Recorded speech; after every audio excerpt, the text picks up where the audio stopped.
Virginia. Mr. President, first of all, I'd like to congratulate all of the speakers. It's been wonderful hearing all my colleagues on both sides of the aisle state their positions. They've done it so eloquently.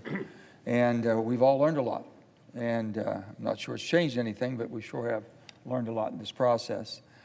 But I rise today to rebut what I believe is a grave misleading of the American people.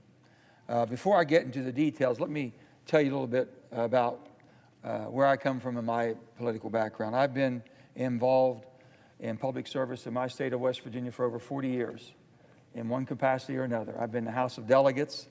I've been in the state Senate for 10 years. I've been Secretary of State. I've been governor for 2 terms. And now I've been here in the Senate for going on 11 years. When I served in the legislature, I could put a bill on the floor, or I could put a bill in committee, and it would go through committee. It would go to the floor if it came out. I could get amendments on it. Sometimes it passed, sometimes it didn't. But at the end of the day, we had a place we called Junior Rules. It was behind the Senate chamber. You go behind the doors right here, it would be Junior Rules. After it was over, after we had our debates, discussions, whether it be in committee or whether it be on the floor, we would all gather, Democrats and Republicans. We ate together. We had some refreshments together. We spoke about what happened today and what we could do to make it better tomorrow. I never could understand when I got here how divided we were. How did this happen? So I kept thinking, when I first got here, they said, well, you know, the Republicans are over there and we're the Democrats here, and it's nice we all get along and everything, but now when they run, we got to be against them. I got to be against you, no matter how close you may be, no matter if I sit beside you, no matter if we have dinner at night. If it's your up and cycle, I got to be against you. Not only that, am I supposed to be against you, I'm supposed to basically write a check to whoever's running against you. To whoever's running against you. And maybe even they'd want me to maybe go to your state and campaign against you. And I'm thinking, you know something? Where I come from in West Virginia, if I went to work during the day and you did that to me, we're going to go outside and have a little conversation. That ain't going to happen back where I come from. And I wasn't going to do it here. Now, if we can change some things, that's what we should be changing. Why should we do this? How are we expected to sit down at the end of the day or the end of a session or end of anything and come back on Monday and says, okay, now, Senator Thune, would you go on this amendment with me and help me with this bill? After I just came out and basically worked for your opponent, who the Democrats have recruited, and basically give them money. That's not going to happen. It's not going to happen. So I keep thinking, we keep thinking, what's wrong with the place? That's what's wrong. I tried to get just a little oath that we could all sign that we wouldn't do that to each other. I guess there used to be a gentleman and ladies agreement. You just didn't do those things. But not anymore. Not anymore. I heard when the good old days, okay? I don't know what happened to the good old days, but I can tell you they're not here now. We can talk about a lot of things and the way we want to change, but I still really believe that we should be talking how we treat each other and how we approach each other in a body that's 330 million people are depending upon. But rules, what little bit we have left that maybe makes us take pause before we jump off of that bridge, we better be careful what we're doing. After the state legislature, I also had the privilege to serve as West Virginia Secretary of State. I never one time as Secretary of State in my official capacity had anyone ever talk to me, we've got to suppress the vote. Democrat, Republican, Independent, no matter what. No one ever came and said, Joe, we've got to stop this group from voting because that won't help us. No one ever thought that way. You know where most of my ideas came? I brought in early voting. I had a lot of men working in the mines, shift working and all that, and sometimes on Tuesdays, on our election day, they couldn't get off. They had to work. So someone says, well, you know what we did in our state? We gave early voting. We call it no excuse voting. You can come anytime you want. You got 7 days, 10 days, 2 weekends. We did whatever. So I had a hard time getting people to understand. They think, oh, maybe something bad's going to happen. Something nefarious will happen. It took a while for me to get 7 days in. Just one weekend. Fought for that. After I got 7 days, they wanted more. I understand that Kentucky just has early voting, and that's great. They make those decisions. That came out of the experiment we call the Great Experiment, state by state. There's 50 experiments that go on every day in every state. We should learn from them. They should learn from us. We all share together. We've got many former governors sitting here. We know how this works. And that's what we're talking about. I also started a program calling Shares. It was a Shares program. I had low turnout in West Virginia, and I was trying to get the turnout up. So I'm thinking, what can I do? And I always thought this, I can't sometimes teach an old dog new tricks, but I can teach a pup some tricks that maybe get the old dog to follow them. So I called a program called Share, Saving History and Reaching Every Student. Saving history and reaching every student. Because Jennings Randolph, former Senator Jennings Randolph from West Virginia, was the father of the 18-year-old vote. It took him 21 years to get it done. Started back in World War II, didn't get it done until 1970. He was the father. So I had the Jennings Randolph Award.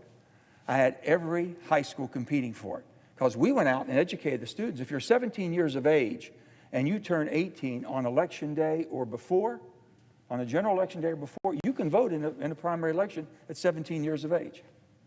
No one knew that. Kids didn't know that. We got them all fired up. And I'm going to tell you, we have them awards and made big ceremonies, and all of our election counts went up. Everything went up. Did a good job. And they really, really appreciate it. So we were able to increase the turnouts. But I believe with every fiber in my body that every eligible citizen of voting age should have the right to vote and be protected by law. Everyone. And I think everyone in here believes the same thing. I truly do. That we should be able to do that. Later today, we're going to vote. Now, I'm going to vote again to protect that right, and I'm going to be proud to co-sponsor of the Freedom to Vote Act and the John Lewis Voting Rights Amendment Act. We all have different positions on that, but I'm proud to be part of that. But that's not what we're debating right now. I think we all know that. Right now, we're debating a fundamental change in the Senate rules that will forever alter the way this body functions. For the last year, my Democratic colleagues have taken to the Senate floor cable news airwaves, pages of newspapers across the country,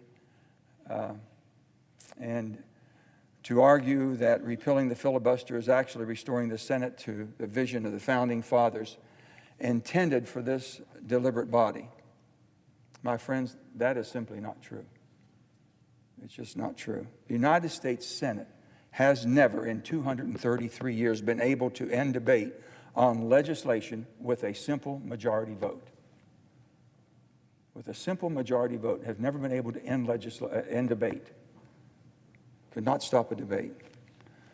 Robert Byrd used to say two things a senator can do. A senator has a right to amend and a right to speak. He always said that. In fact, prior to 1917, there was no mechanism for any debate in the Senate whatsoever.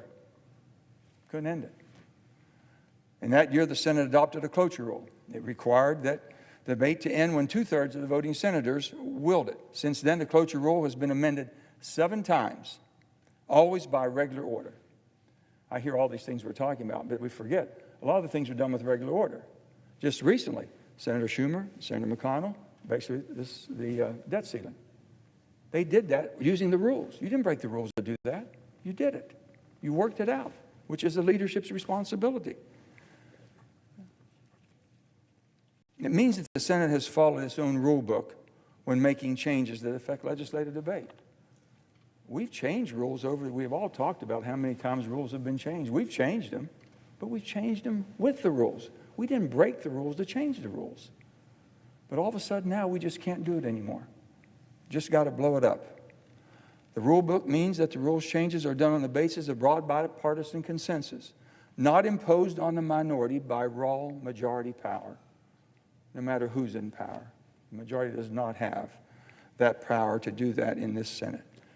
Now my colleagues propose to sidestep this process. They would use the nuclear option to override a rule that we have used ourselves, but now seem to find unacceptable. Unacceptable now. We're going to break the rules to change the rules. We'll make up new rules as we go along, invite ourselves to future majorities to disregard the rule book at will. No rule of the Senate can withstand the act of a willful majority. No rule will stand the willful majority, not the cloture rule nor any other rule. Let this change happen in this way, and the Senate will be a body without rules. There will not be no rules. The Senate's greatest rule is the one that is unwritten. This is an unwritten rule, and it's the greatest one we have. It's the rule of self-restraint, which we have very little of anymore. Self-restraint. The rule will be broken along with the cloture rule if the nuclear option is executed, and for that I cannot be a party to that. But there's good news. Here's the good news. We don't have to change the rules to make our case to the American people about voting rights, about the John Lewis. We don't have to. We really don't. Senator Schumer didn't have to file cloture to cut off debate. He didn't have to fill the amendment tree to block Republican amendments. We're here. We could have kept voting rights legislation as a pending business for the Senate. Today, next week, a month from now, this is important. Let's work it out. Let's stay here and go at it. I think you all are here. Everybody's here.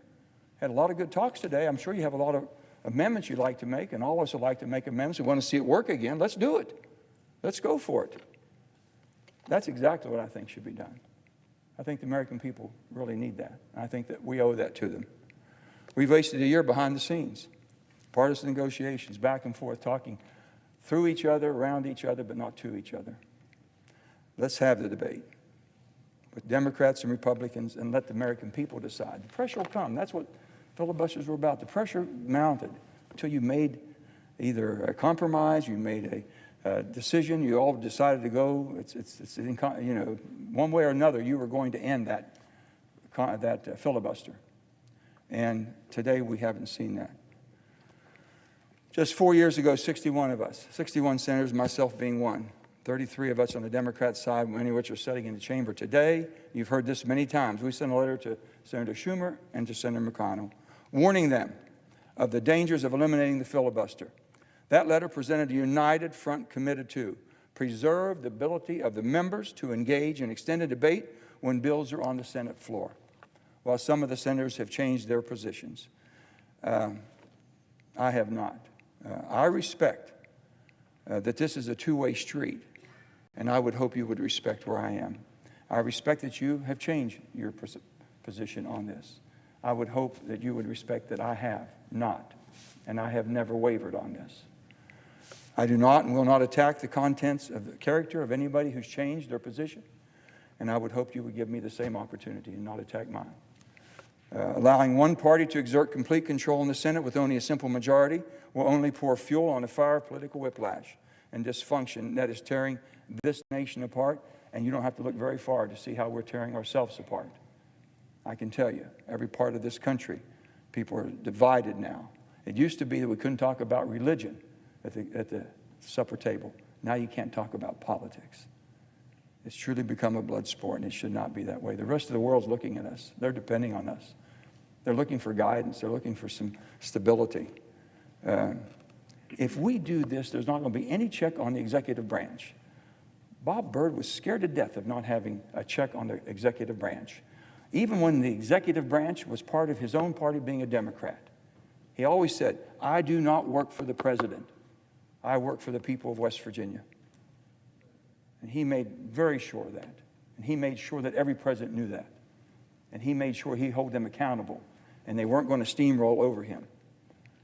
The filibuster plays an important role in stabilizing our democracy from the transitory passions of the majority and respecting the input of the minority in the Senate. Contrary to what some have said, protecting the role of the minority, Democrat or Republican, has protected us from the volatile political swings that we have endured over the last 233 years.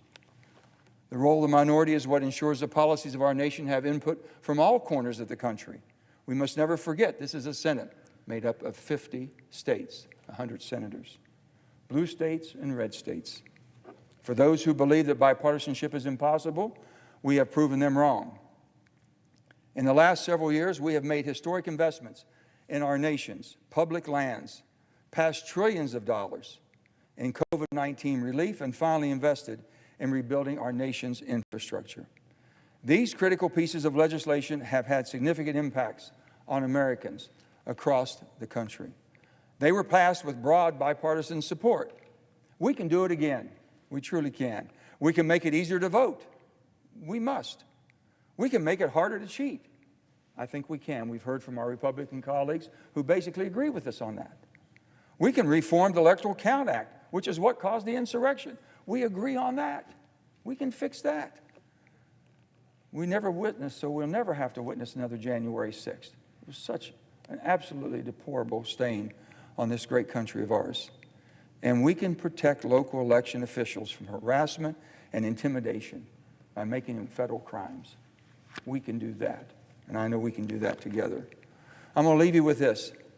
In May 2010, just a month before Senator Robert C. Byrd died, he died in June of 2010. This was a month before. Senator Byrd was asked by then Chairman Senator Chuck Schumer of the Rules Committee, I believe at that time, to testify about the filibuster before the Senate Rules Committee because of his unsurpassed knowledge on this subject.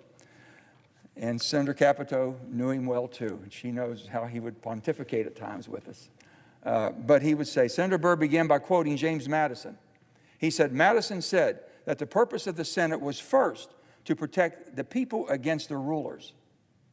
Secondly, to protect the people against the transient impressions into which they themselves may be led. And that the Senate serves as a necessary fence against such dangers. Senator Byrd testified that the right to filibuster anchors this necessary fence. He concluded with, we must never, ever, ever, ever tear down the only wall, the necessary fence that this nation has against the excesses of the executive branch and the resultant haste and tyranny of the majority. Eliminating the filibuster would be the easy way out.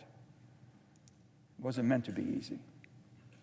I cannot support such a perilous course for this nation when elected leaders are sent to Washington to unite our country, not to divide our country. We're called the United States, not the divided states. And putting politics and party aside is what we're supposed to do. It's time that we do the hard work to forge the difficult compromises that can stand the test of time. And that's what we're here. 233 years. Think about it. Wars, depressions. Think of all the hardships this country's gone through. All the people that have suffered and fought for every right we have. We're not going backwards. But with that being said, we can do better than what we're doing today. We truly can. We must promise the Americans for a brighter future. I think we can do that together. Thank you, Mr. President. I yield the floor.